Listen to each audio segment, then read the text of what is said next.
Bonjour, aujourd'hui je voulais vous parler des jeux de chahut. Il y a beaucoup de parents qui me posent la question en ces temps de confinement de comment faire pour faire en sorte que leurs enfants se défoulent, déchargent leur énergie alors même qu'ils ne peuvent pas sortir. Une des réponses que je peux vous proposer et qui est un des outils que j'utilise lors de mes consultations, c'est le jeu de chahut. Le jeu de chahut, c'est un jeu pendant lequel on va bouger notre corps et celui de son enfant évidemment puisqu'il va chahuter avec nous.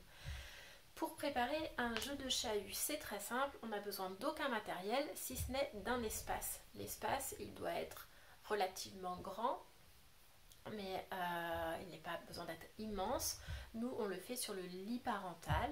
Vous pourriez le faire sur un tapis ou sur un clic-clac qui serait tiré, un canapé-lit, ce genre d'espace. Le lieu doit être évidemment sécuritaire. Ça veut dire que votre enfant ne doit pas pouvoir casser facilement quelque chose autour de lui, mais qu'il ne doit pas pouvoir se blesser non plus. C'est-à-dire qu'on retire évidemment toutes les lampes, les petits bibelots, si vous avez des étagères ou des choses à côté, c'est pas le bon endroit. Préférez un endroit où vraiment vous allez pouvoir chahuter sans réfléchir.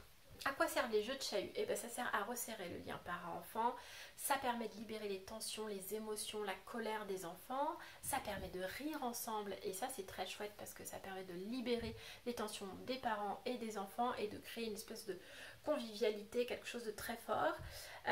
Et puis ça vous permet aussi de varier les jeux auxquels vous jouez peut-être habituellement. Je suis sûre qu'il y a des jeux auxquels vous n'aviez jamais pensé dans la liste des jeux qu'on va vous présenter. Autre préalable avant de vous expliquer les jeux de chahut, quelque chose de très important, c'est que le jeu de chahut, c'est pour que ce soit drôle pour l'enfant, il faut que l'adulte apporte la juste dose de difficulté, mais que ce ne soit pas l'adulte qui gagne. L'adulte doit apporter la difficulté suffisante à l'enfant pour que ce soit drôle, pour que ce soit un petit peu difficile.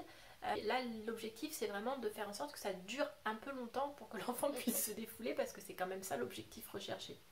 Une autre chose que je voulais vous dire avant de commencer ces jeux de chahut, c'est que parfois, pour certains parents, ça peut être un petit peu difficile de chahuter, parce qu'on n'a pas eu l'habitude de chahuter avec nos parents, parce qu'on nous a toujours dit qu'il ne fallait pas jouer avec les mains, jeu de main, jeu de vilain, ce genre de choses. Donc parfois, on est imprégné de cette idée, même si on n'a pas envie de ça, on a ça en nous que chahuter, ça c'est pas terrible, ça se fait pas, etc. Et dans ces cas-là, c'est un petit peu difficile pour le parent, que ce soit le papa ou la maman, de chahuter. Laissez-vous un peu tranquille avec ça, mettez un petit timer, peut-être 5 minutes de jeu de chahut, voilà, 5 minutes, et puis quand ça sonne, c'est fini. Et vous allez voir que au fur et à mesure, vous risquez d'y prendre goût et faire des jeux de chahut de plus en plus longtemps. Vous pouvez aussi faire ma technique qui est de varier le nombre de jeux de chahut de manière incroyable, parce que j'ai un petit peu tendance à m'ennuyer quand je chahute avec mon enfant. Donc voilà, on fait plusieurs jeux de chahut à la suite les uns des autres.